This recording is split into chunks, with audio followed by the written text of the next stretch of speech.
Move on to Madhya Pradesh, or Sanju Verma's wrath will descend on me. The seats of Madhya Pradesh. Let's quickly take a look at the seats from Rajasthan first. And the first seat that we are looking at can we please go to Rajasthan? Yes. The first seat that we are looking at is Jhotwada, which is where Rajyavardhan Singh Rathod is fighting from, and he is leading at present. First thoughts? See, I think, you can't do politics sitting in Delhi and not come into Rajasthan and just make a flying visit and expect to win. That's not what. But he's leading right now. He's leading right now? Yeah, he's leading. That's a good news. That's a good news. But yeah. I think, those things have to happen.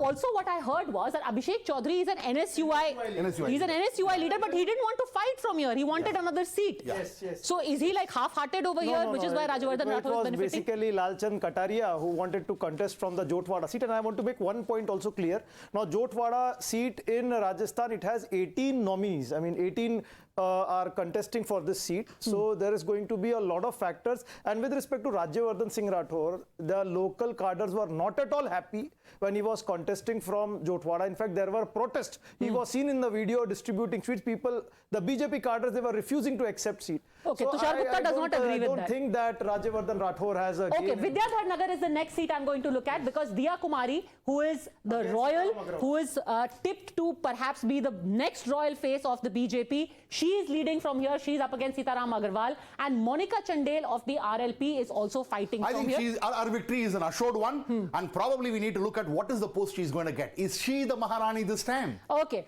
Sanju Verma, would you want to answer that? Is she going to be the Maharani? Padmaja, Maharani hogi ya Maharaja finally सत्ता की कुर्सी में बैठेंगे. I will not call out that at this stage, but I just have this to say.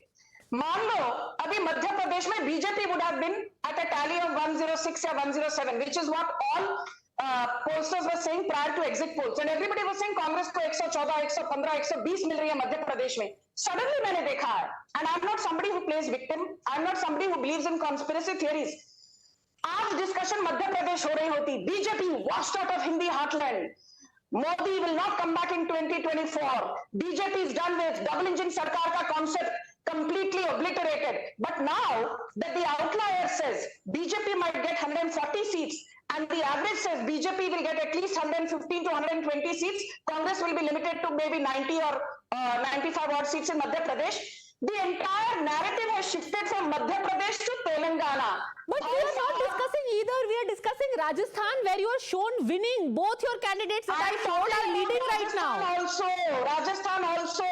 Rajasthan BJP is coming back with 120 plus seats. But that is what even our poll is saying. You can write this down. But that is what even our poll is saying. We are saying that Rajyavardhan Rathod is leading, Diya Kumari is leading. We seem to agree for a change, Padmaja. BJP storming back to power in Rajasthan and Madhya Pradesh with more than a 2/3 majority. Okay. That is the crux of the elections to these 5 states in 2023. Okay, I promise you, at least I'll do one show with Sanju Verma and Ashutosh ji on Sunday as well. ये तो पक्का है. एक show ये तो करना ही पड़ेगा. Even if I have to book your appointment, Ashutosh, just 30 seconds, but please don't needle Sanju Verma. Yes. No, Padmaja, I dare not. I have to live. Otherwise, I'll get omelets on my face. See, अगर संजीव वर्मा का बस चलेगा तो तेलंगाना में भी BJP को 2/3 बहुमत. That's the kind of commitment BJP should have from his spokesperson. Which is